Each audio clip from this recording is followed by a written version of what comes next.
It's Platt, and today we try a new twist on an old German classic. That's next to Platt's Beer of the Week.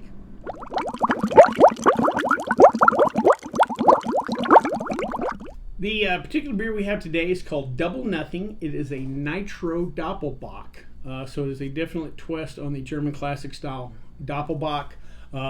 Last couple weeks I've tried different nitro beers, so you know I like nitro beers, and you also know I like malty beers, so I'm really looking forward to this one.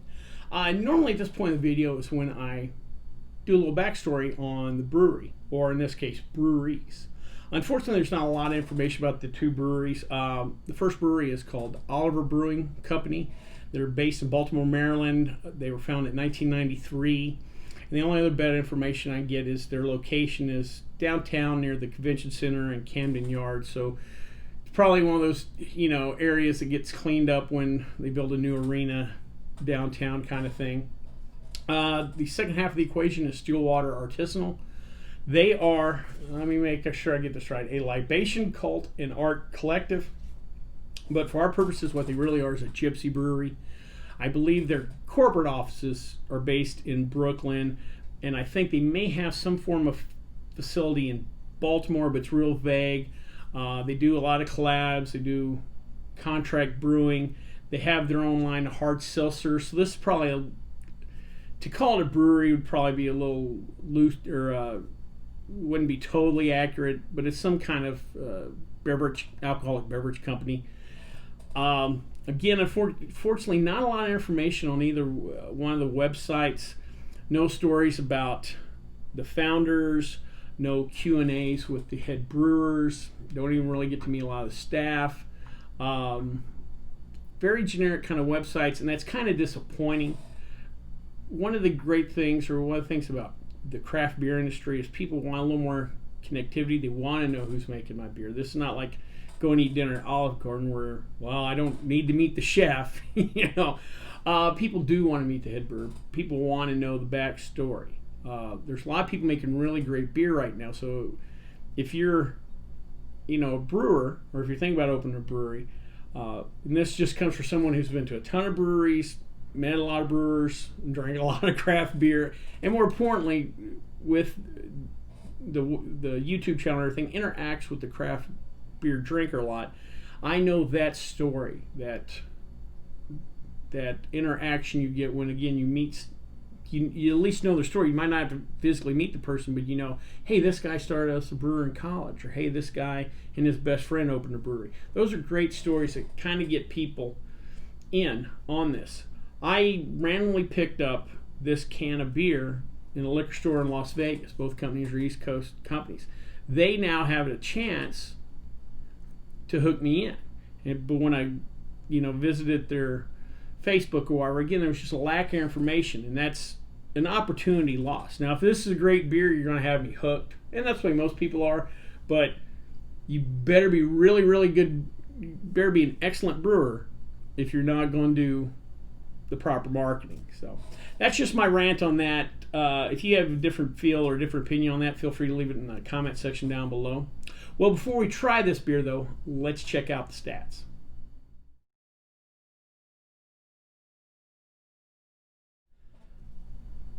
All right, so we've made it to September. I'm shooting this in early September, and fall's just a couple weeks away, and it usually means fall beer festival season, one of my favorite times of year.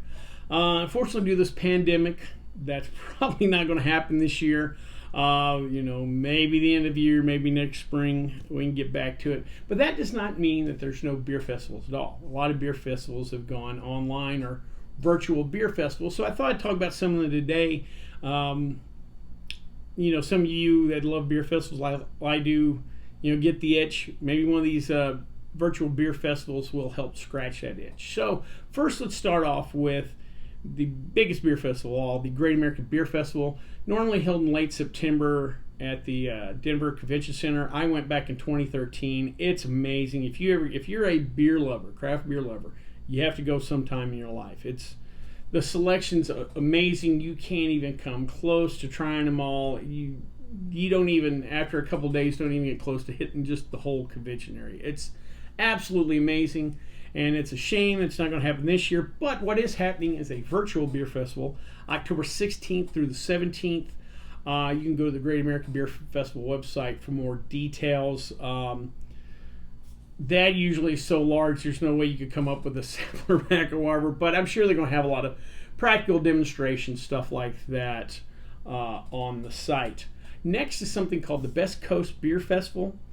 They do a little package. Basically, they send you what it appears on the website. They've done kind of regularly these virtual beer festivals every couple of months or so, and each time's a theme, and they'll send you a 12-pack of beer that fit that theme that the brewers they work with will contribute to. Like they just sent out a summer beer festival, so you're going to have a lot of summer ales, shandy, stuff like that in that pack, and they've got a few more planned for the fall. So go check out Best Coast Beer Festival's website. They can show you the different packages available, what have you. Basically, it's kind of your own personal beer festival, but instead of you picking out 12 beers at the local liquor store, they kind of send you kind of don't know what you're getting, so it's a little bit of a surprise. The next one is Surf and Suds Beer Festival. That's also going to be October 17th. Normally this is one of those things, on the beach, California. Again, unfortunately we can't do that, even though they do imply on the website that somewhere down the line we may get a true outdoor beer festival. For now, they're doing the virtual thing too. They will ship you 12 to 13 different beers and a kombucha, so you got a little variety there. You could go on the Surf and Suds website to find that out. Last but not least is something called Halloween, normally held in Dayton, Ohio every fall. This is one of the big events for the Ohio Craft Brewers Association. You could go to ohiocraftbeer.org for more details. They also have merchandise from the festival, a shirt, what have you. And they also do, because this is Halloween, generally a Halloween-themed beer festival, they also have a virtual online costume contest you can get into. So I thought that was neat. So you have options as far as beer festivals go. I consider my life a beer festival, and I'm going to try a beer then. Let's check this out.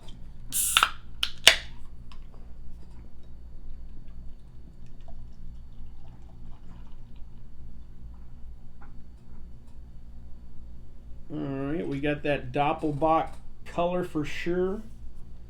Nice deep brown, slight red hint. Got a nice finger with khaki head. Plenty of malt on the nose.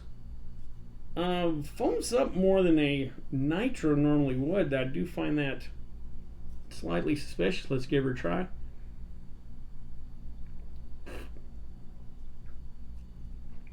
That has the more of a mouthfeel than nitro, but not. It does not say on the beer, but I wonder. We talked about with nitro beers, it's not 100% nitrogen. It's normally a 70-30 mix. I wonder if they've got the mix like 60-40 or something, because it does have a little bit of that creaminess that you get from a nitro beer, but in nitro beer you don't have a head that retains kind of like this. So they must tweak the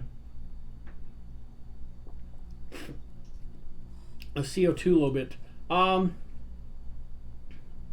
Kind of a straightforward malty beer with just a different mouthfeel.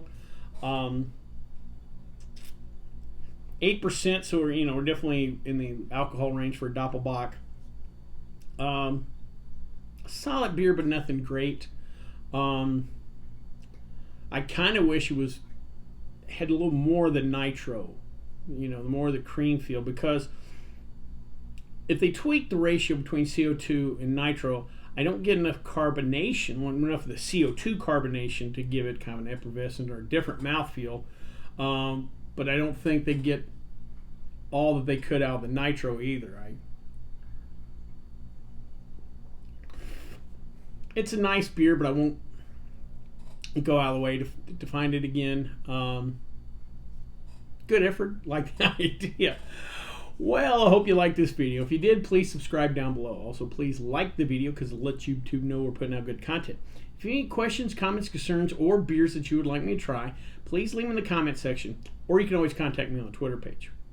Well, until next time, bottoms up.